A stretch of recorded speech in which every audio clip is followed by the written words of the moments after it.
አሰላሙ አለይኩም ወራህመቱላሂ ወበረካቱ። ውድ ወንድሞቼና እህቶቼ ዛሬ እንደምንነጋገረው ርዕስ ቃዒደቱ ኑራንያ።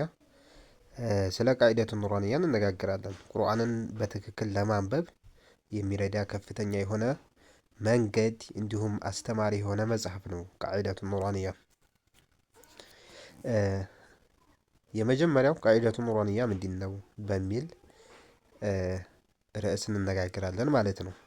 ቃዒደቱ ኑራንያ ማለት የቁርአንን ንባብ ከመጀመሪያ ጀምሮ በቀላል የሚያስተምር የሆነ መጽሐፍ ነው። ፊደሎችን በትክክል ማወቅ የሚረዳን፣ ከሐረካ ከፈትሐ ከስራና ዶማ ጋር ማንበብ እንድንችል የሚያደርግ የሆነ መጽሐፍ፣ አስተማሪ የሆነ የአረበኛ ፊደላቶችን በደንብ እንድንለይ የሚያደርግ መጽሐፍ ነው ማለት ነው ቃዒደቱ ኑራንያ። ቃዒደቱን ኑራንያን በትክክል መገንዘብና ማወቅ ግድ ይልብናል። በመቀጠልና በሁለተኛ ደረጃ ዋና ፋይዳዎቹ የቃዒደቱ ኑራንያ ቁርአንን በትክክል ማንበብ ከተጅዊድ መሰረትን ጠብቀን እንድናነብ ያደርጋል ማለት ነው።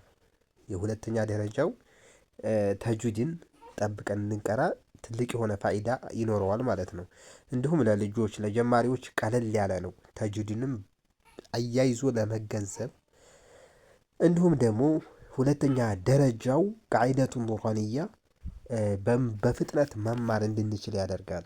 በፍጥነት ቁርአንን እንድንቀራ ማድረግ የሚያስችል የሆነ መጽሐፍ ነው ማለት ነው። በሶስተኛ ደረጃ እንዴት ቃዒደቱ ኑራንያን መጀመር መቅራት ይቻላል? ቃዒደቱ ኑራንያን ለመማር ለማወቅ አንድ ኡስታዝን መፈለግ፣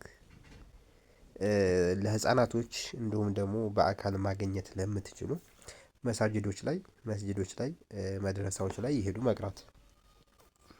ያም ሆኖ በስራ በተለያየ ነገር ማግኘት ለማትችሉ ኦንላይን ላይ እየተመዘገባችሁ መቅራት። በዚሁ አጋጣሚ ያው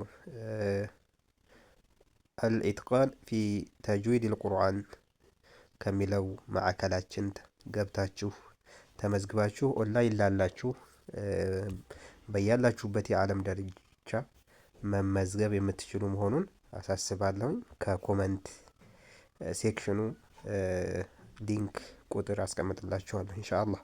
እና ተመዝግባችሁ መቅራት፣ ቀን በቀን ትንሽ ትንሽ ካለን ጊዜ ሰጥተን መቅራት፣ ድምፅን መስማት፣ ስለ ቃዒደቱ ኑራንያ አወጣት ሁኔታ አቀራር ሁኔታ መስማት፣ እንደገና ሳንፈጥን ፍጥነትን ገድበን በደንብ ሐርፉን ሐረካውን መሳቢያውን ለይተን ሸዳውን ለይተን መቅራት ይጠበቅብናል ማለት ነው። በአራተኛ ደረጃ ስህተቶች ላይ መወገድ። እሱም ያው ብዙ ሰዎች የሚያደርጉት ስህተቶች ነው። የሆነ ትምህርትን ለመማር ይፈልጉና ግን መፍጠን ይፈልጋሉ። ያለ መምህርም መቅራት ይፈልጋሉ። እንደገና መተው ይጀምሩታል። ትንሽ ሄዱ ሲባል ይተውታል።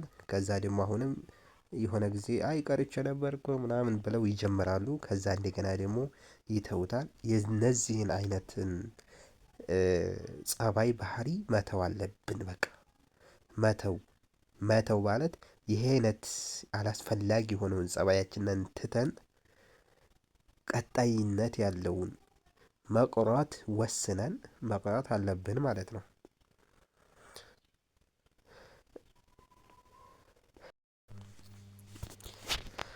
በአምስተኛ ደረጃ ስለ ቃዒደቱ ኑራንያ እያወራን መጥተናል።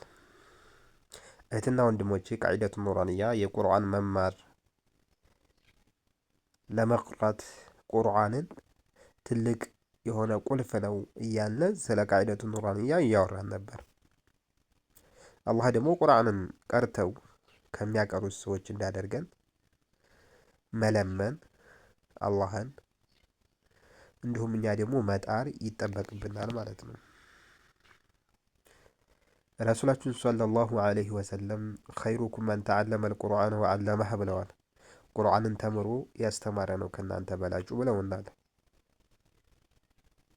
እናም ቁርአንን ተምረን እንድናስተምር መጣር ይኖርብናል። እሱን ስናደርግ ደግሞ ከታች ስር መሰረቱን መያዝ ይኖርብናል።